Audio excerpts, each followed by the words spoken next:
is just funny to me because all of that, to me, is nonsense. It's just a grumpy old man talking where he sees the good of what came before and he's deliberately seeing only the bad of what we have now. I should probably give this video a little bit of context. It's actually an excerpt, a part of a longer travel video that I shot for Planet Doug. I was taking the train, a local economy train, from the city of Madan in Sumatra to a smaller coastal city called Tangjung Balai.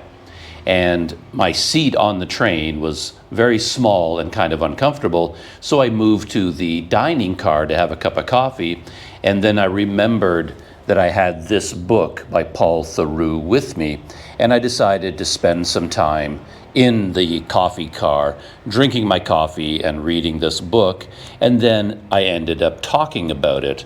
And the original idea was to have this as part of the Planet Doug travel video about my entire day traveling from Madan to Tangjung Balai by train. But as you can see, my discussion of this book ended up being 40 minutes long, and that would make my Planet Doug video like an hour and 40 minutes long. So I decided to cut this portion out and make it a separate video. So that's what's going on here. And a lot of people may not know who Paul Theroux is, but in my world, I would call him a famous writer, and in particular, a famous travel writer.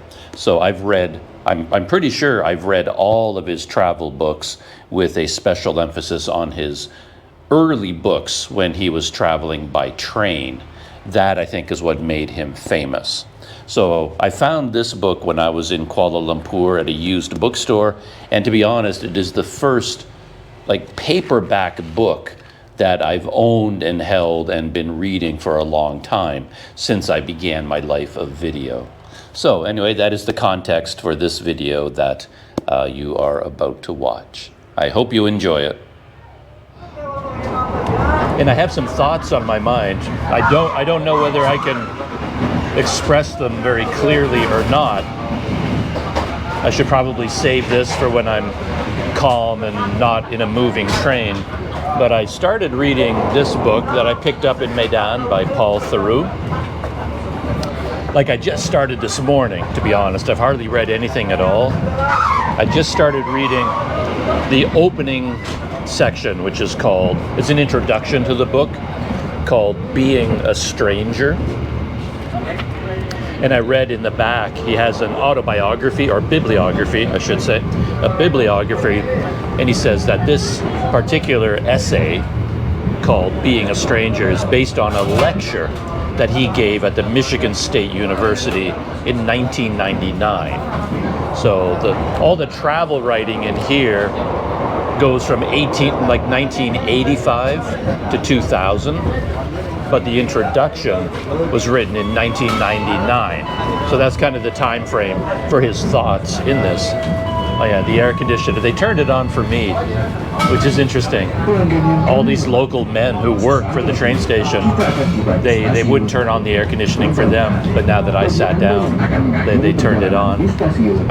When I'm reading a book by someone famous like Paul Theroux, I try to imagine me writing those words, and I never can, because to write like this, you have to have an innate sense of importance. You have to have a certain level of ego where you think about yourself this seriously, and I just couldn't say anything like this with a straight face, because it's like, come on, you're taking yourself way too seriously. But you get somebody like Paul Theroux, and he was invited to a university to give a lecture. And I feel like once you're in that position, you're a well-known writer, everybody tells you you're a genius, you're a great writer, they love your thoughts, these sorts of things. And then they invite you to speak at the university, you're getting all of this affirmation, all of this support and encouragement. And then because of that, you have the confidence and the sense of self to write such serious, contemplative thoughts about who you are, as if you're writing about something, that is of interest to the world in general. It kind of gets back to ego in my mind. I couldn't write like this because I couldn't, with a straight face, be that serious about myself. But the funny thing is, I understand everything he's talking about. I can relate to it because we're sort of from the same generation. He's older than I am. I know his life as a traveler began in 1963. He went to Africa in 1963 as part of the Peace Corps. So that's when his life overseas began. And then he spent 5 years in Africa with or in the Peace Corps, maybe outside of the Peace Corps, I can't remember, but 5 years there. And then he went to Singapore for 7 years, I think. So he was living in Africa and then in Singapore for about 12 years. And that was the start of his life as a traveler and being an expat, basically. And he talks a lot about how going to Africa where there was no communication, it's like you just drop off the map, because this was back in 1963, and the only communication back then, even in the United States, was a hardline telephone. And the way he writes, even a telephone was too much for him. He wanted to get away from even telephones. So he went to Africa, and then he's way out in a village with the Peace Corps, and there's nothing. You basically disappeared, and you can't communicate with anybody except by writing a letter that takes months to get back to the United States. And he talks a lot about how this lack of communication allowed him to think, to read, to contemplate, become the person he became. And of course, he's contrasting that in 1999 in a negative way, saying that nowadays, he's kind of like being a grumpy old man. The world has changed, and he's talking about the good old days. Like, oh, I remember the good old days when we didn't have pagers. Back in like 1999, smartphones didn't exist yet, but there were computers, there were cellular phones, and there were pagers. So the modern world of easy communication has begun. So back in 1999, he was already going, oh, I can't handle the modern world. And when he came back from Singapore, by then he was married and had children. He had a family, I guess. And then he moved into a tiny village in the English countryside, again, to get completely cut off again. So it just kind of struck me as funny, this grumpy old man, Paul Theroux, going, oh, you kids with your pagers and your cellular phones, it was so much better back in my day when we didn't have we didn't feel this connection the way you do now, this need to communicate. He's even talking about emails, and he was talking about how the modern world is impermanent now because everything is digital. And then he said that people will say to him, well, yeah, you can take an email, but you can print it out. But then he argues, well, yeah, but nobody does. And all of that, yakety yak in an email, why would you print it out anyway? Like, people today have nothing important to say. All this digital communication is just jibber jabber and yakety yak. So, yeah, the sort of grumpy old man attitude I find kind of interesting. Even a thoughtful, famous writer is not immune to the grumpy old man syndrome, because he was, he's thinking about how in his day they had books, something permanent. But in the grand flow of time, books aren't permanent either. This one is falling apart. It's covered in mold and mildew. It's going to degrade and fall apart. So his era isn't permanent either. So you can think of somebody from the Stone Age, like typing in a piece of stone. Now that's permanent. You people with your yakety yak on paper, that's never going to survive the centuries. So anyway, every generation looks back at when their younger days, and I can only imagine he's annoyed with email and pagers. Can you imagine what Paul Theroux is thinking now with a smartphone and YouTube? Like, what kind of negative view would he have of Facebook, Instagram, Patreon, posting updates in real time? Because I could open up my phone right now and communicate to anybody in the world instantly. And it's so different from the ideal world that Paul Theroux was describing, where he could go to Africa and disappear, just drop off the map, and he's not bothered by this need to communicate, and that he likes that world. I found all of that kind of amusing. I was reading that this morning when I woke up. Oh, I'm enjoying this very much. And then the next part that really jumped out at me, and this is something I thought about a lot in my lifetime, because he's a writer, he's an academic, he's a thinker, so he inevitably starts quoting other writers. So he comes from the generation that started in the 60s and 70s, but before him, there were the writers, part of like the Paris, do they call them the Lost Generation? The famous American expat community in Paris, the poets, the novelists, the painters, the sculptors, all living in Paris at that time. So he's looking back at those writers, and even before them, writers from the 1800s. So he instantly starts quoting other people. And that's what you do as a writer, I guess. You quote other writers. So he starts quoting from Camus' The Stranger, the classic book that when I was growing up, you knew about The Stranger by Camus. Everybody had to read it. I read it.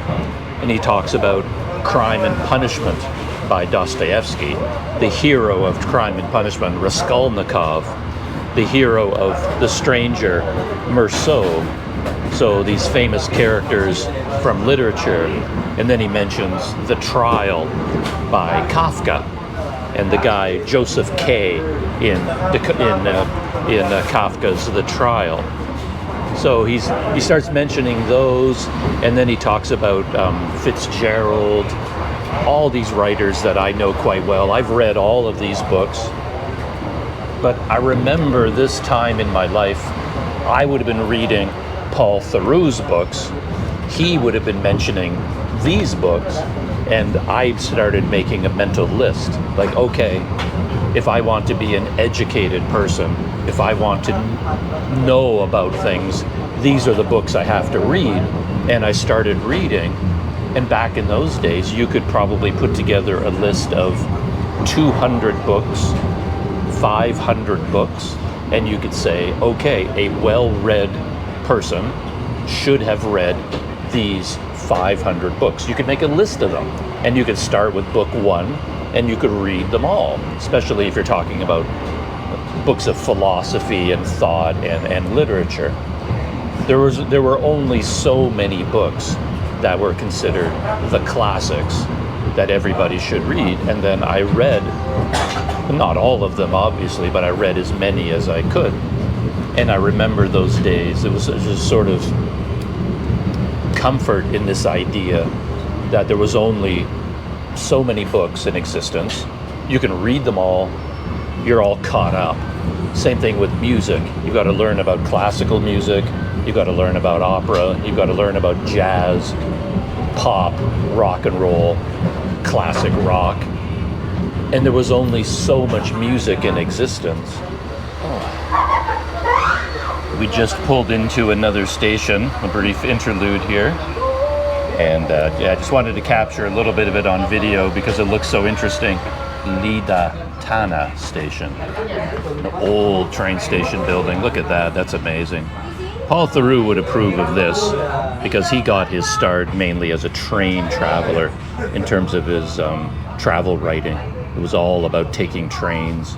Again, I think that goes along with his leisurely approach to thought, writing, and travel.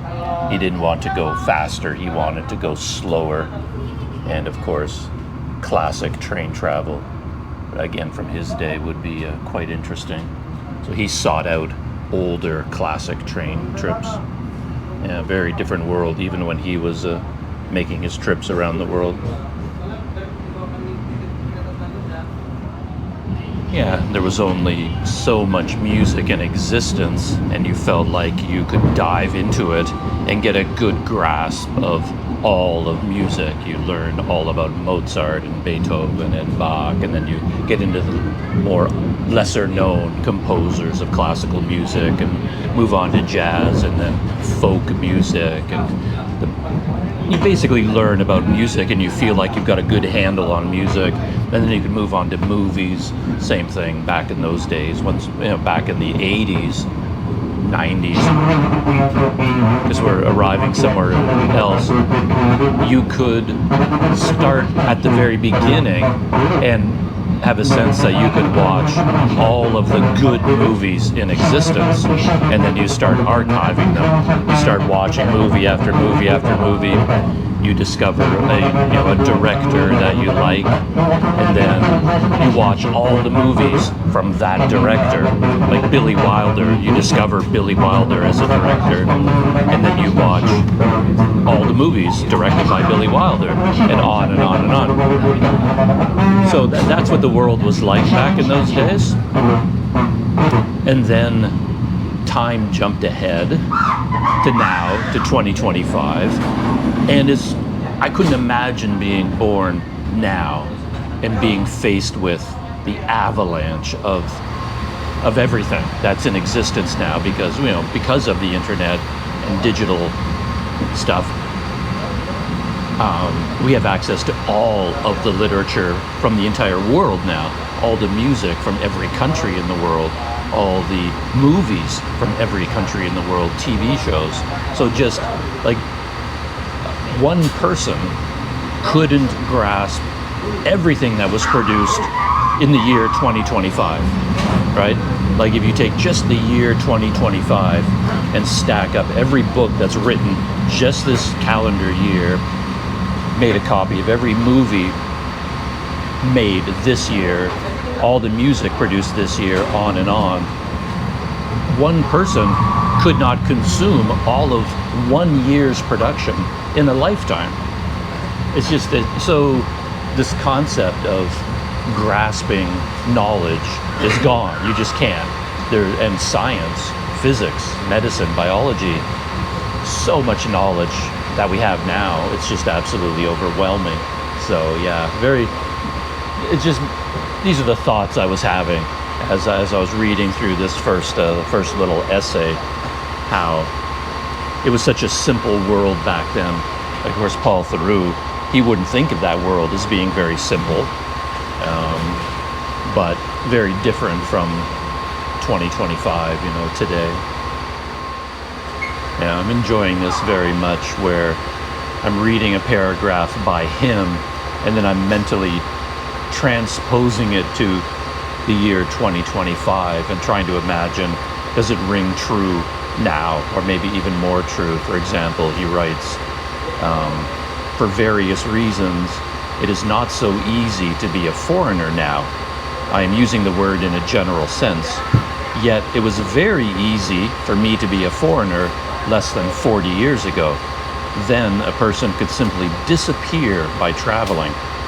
Even a trip to Europe involved a sort of obscurity. A trip to Africa or South America could be a vanishing into silence and darkness.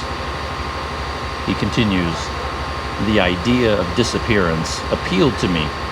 For about 10 years, the whole decade of my 20s, I was utterly out of touch. I went to Central Africa in 1963 and stayed for 5 years. And then, instead of heading home, I went to Singapore, from which I emerged late in 1971. And at that point, buried myself and my family in the depths of the English countryside, nowhere near a village. In this entire period, living frugally, I did not own a telephone, and the few calls I made were all in the nature of emergencies, reporting births and deaths, summoning doctors, all on borrowed phones. This decade of being off the phone, which is the most extreme condition of being cut off, was formative for me. In most respects, it was one of the best things that could have happened in my passage toward becoming a writer, because it forced upon me a narrow sort of life from which there was no turning back. I was isolated and enlightened. I learned to cope. I read more. I wrote more. I had no TV. I thought in a more concentrated way. I lived in one place. I studied patience. I could go on. And then he writes, connected is the triumphant cry these days. Connection has made people arrogant, impatient, hasty, and presumptuous. So funny. I mean, you could take these words and just change the nouns, and someone could, a grumpy old man like me, I don't think of myself as a grumpy old man, but if you took a grumpy old man from today, they could write this and just change the nouns. For example, the next line, he says, I am old enough to have personally witnessed the rise of the telephone, the apotheosis of TV and the video, the cellular phone, the pager, the fax machine, and email. So I can imagine, we've all heard it, grumpy old man in 2025 could say, well, back in my days, we didn't have Facebook and smartphones and instant communication. And, I lived long enough to see the rise of computers and smartphones. And, Thoreau was talking about fax machines being modern technology and how that has ruined everything, because now he enjoyed the time when he was disconnected. None of this communication and technology existed. But yeah, and of course he hates TV, the very idea of TV.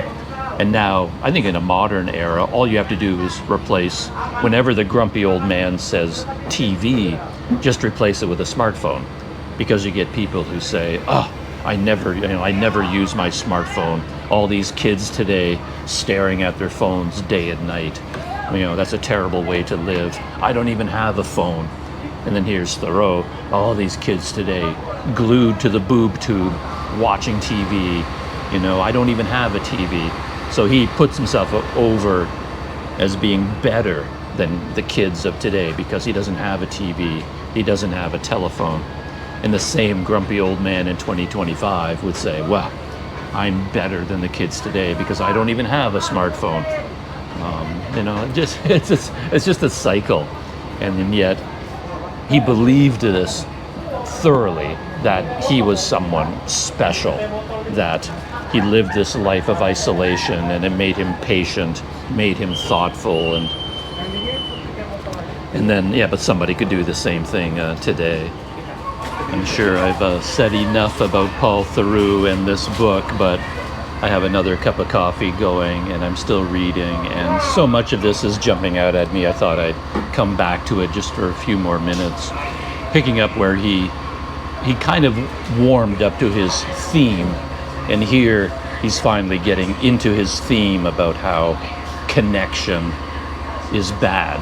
So he puts it in quotes here, where connected is the triumphant cry these days. I've already read this. Connection has made people arrogant, impatient, hasty, and presumptuous. We have confused information, of which there is too much, with ideas, of which there are too few. I found out much more about the world and myself by being unconnected. And what does connection really mean?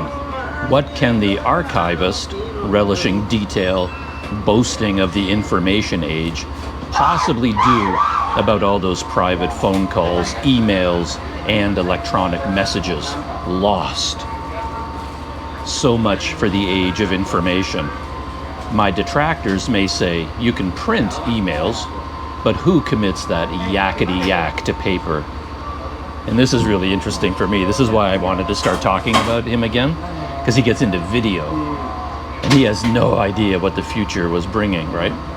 And he says, as for the video revolution, the eminent Pacific archaeologist Yoshihiko Shinoto told me that the most rapid deterioration he had ever seen in human culture took place when video machines, powered by generators, became available in the outlying islands of the Cook Group in the Pacific.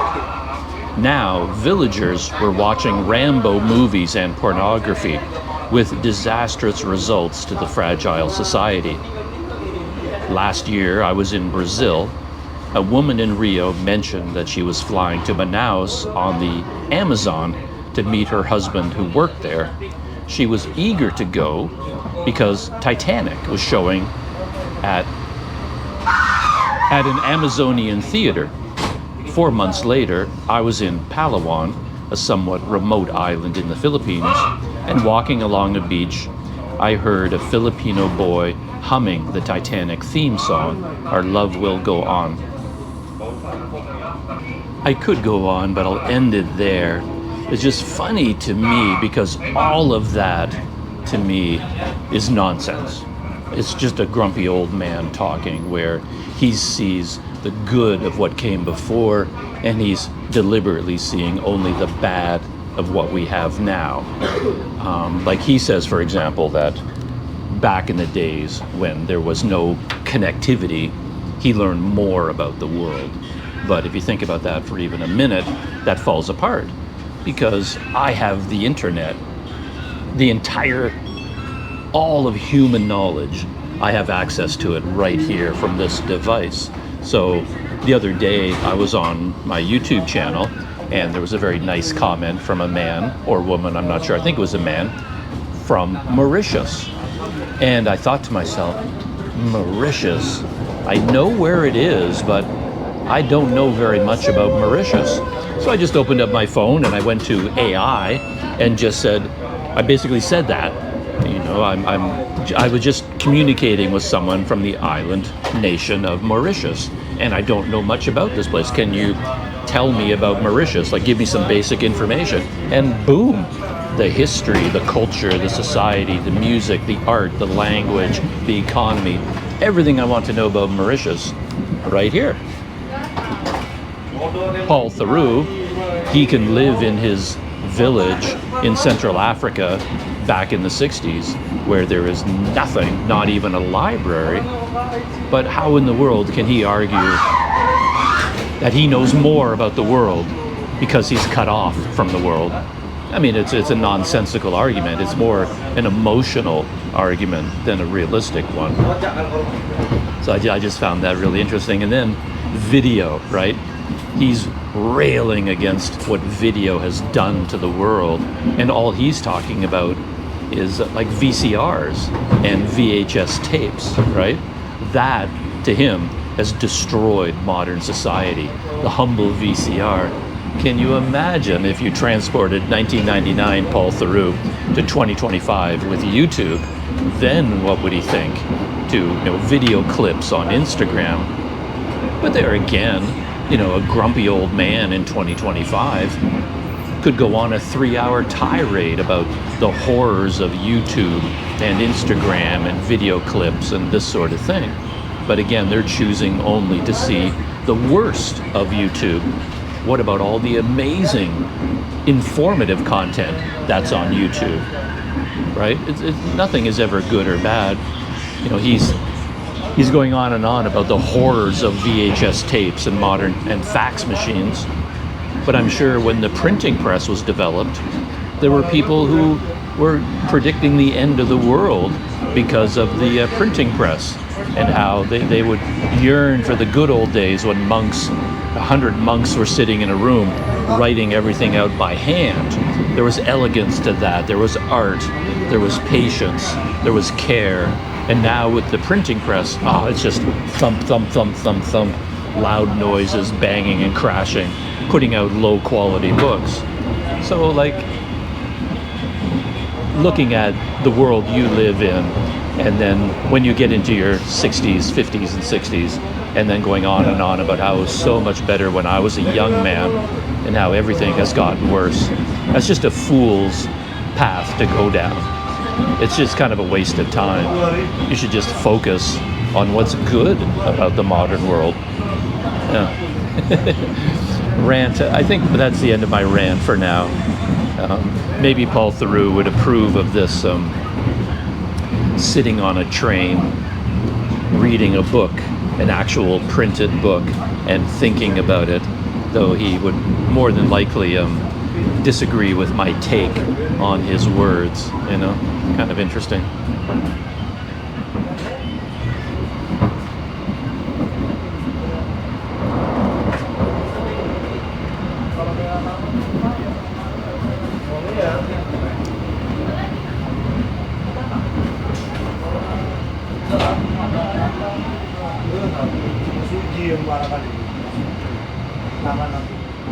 I woke up this morning, like as I was packing and getting ready for this trip, I had all these thoughts on my mind because, as I said, I woke up pretty early. I woke up like 3:30. I went to bed early because I knew I wanted to be well rested for today to enjoy this. And I have to say, like, sort of right now, like these few minutes ranks up there with like the happiest I've ever been in my entire life.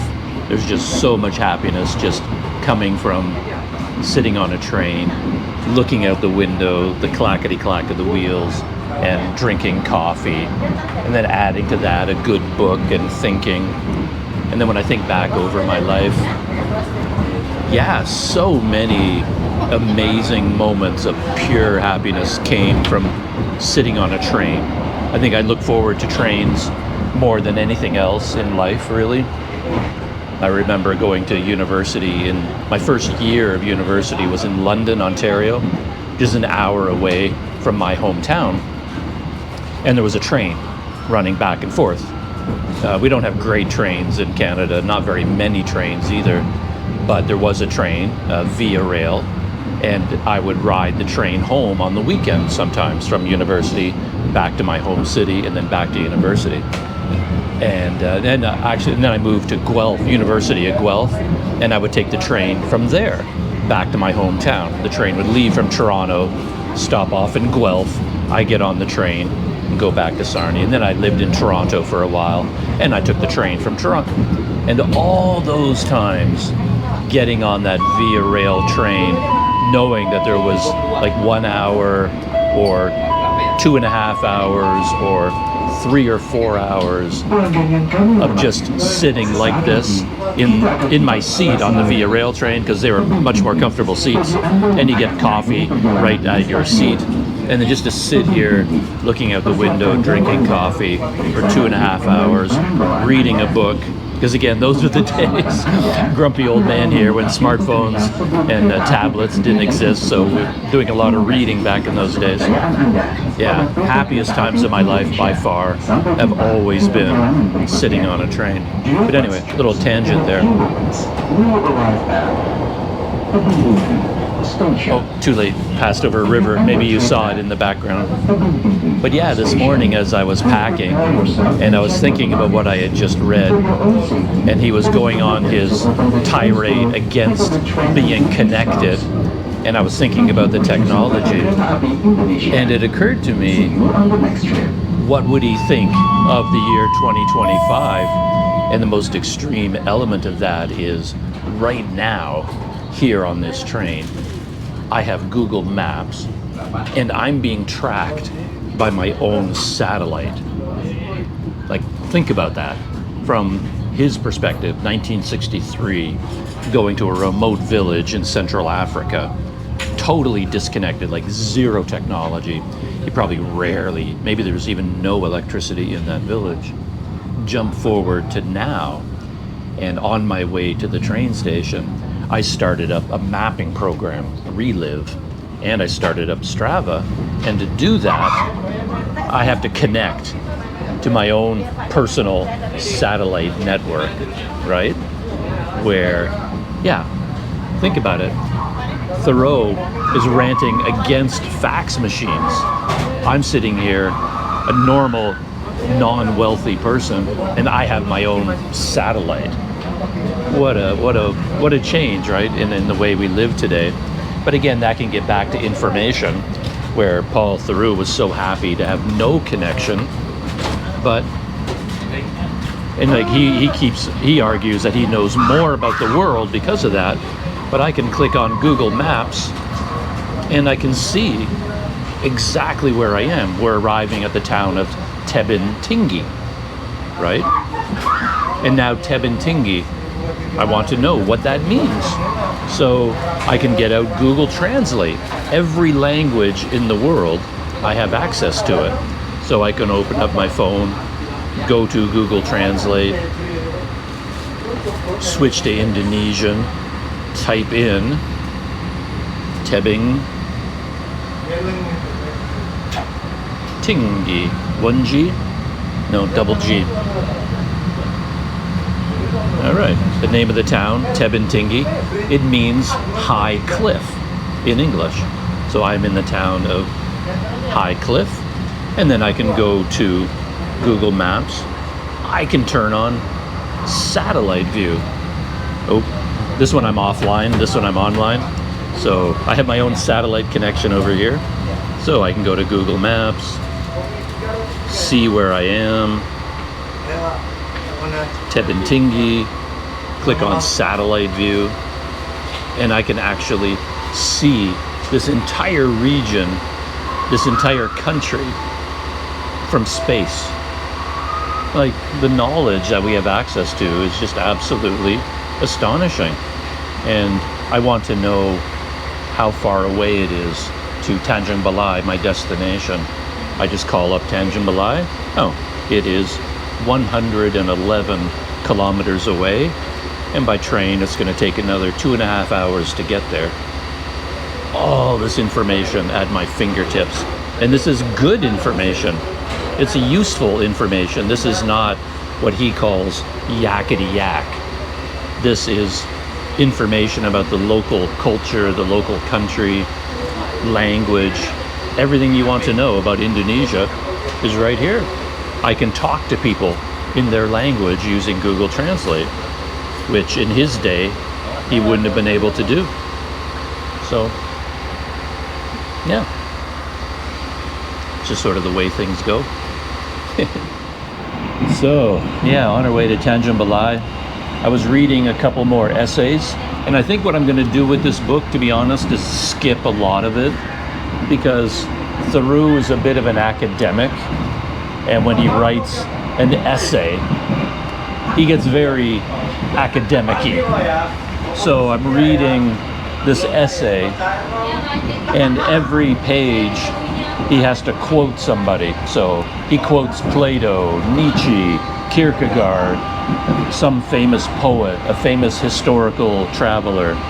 So every time he's talking about a subject, he has to insert famous quotes from famous people. And I guess that is what educated writers, academics, that's what they do. But I'm not a big fan of that style of writing. I find that you don't really need to quote other people. I've talked about this before. I remember going to university, and my first couple of years I would take courses like Introduction to Philosophy. And they give you this huge, thick textbook, and every chapter introduces the ideas of a famous philosopher, Kierkegaard or Socrates, Plato, whoever, John Locke. And then every time I read one of those chapters to find out what their philosophy was, my reaction was, oh, that's nothing new. That's not groundbreaking. I had those exact same thoughts myself. So whatever these famous philosophers said, somebody like Rene Descartes, I read the chapter on Rene Descartes and I go, oh, I thought the exact same thing that he did. Like, we all have. Every human being thinks the same things. You're trying to come up with, what is the meaning of life, how to think about your existence, your role in the world, and then you develop a philosophy, you naturally come up with the same exact ideas of every famous philosopher in history, from Confucius to Lao Tzu to Descartes to Karl Marx to everybody, basically. So you don't really need famous people to support your ideas. Just write in your own words. That's good enough. So I think what I'll end up doing is I'm going to, unless I find something interesting, I'll skip his essays and I'll jump ahead to his more real-world experiences. For example, I just started reading his chapter on the Peace Corps. So being in the Peace Corps. And this I'm finding fascinating because essentially it's like a travel log. It's the story of him joining the Peace Corps in 1963, being sent to what was called Nyasa land, and then that country became Malawi when it achieved independence. And then his life in the village, his work as a teacher, everything there, that I find really interesting. But I think when he goes back to an essay where he starts quoting famous everybody's, I'll lose interest again and I'll stop reading. I'll thumb through looking for another travel experience, you know. But yeah, I think I'm going to enjoy the book very much. So, time to hit the bathroom and go back to my seat for the last 20 or 30 minutes. I have to get reunited with my luggage.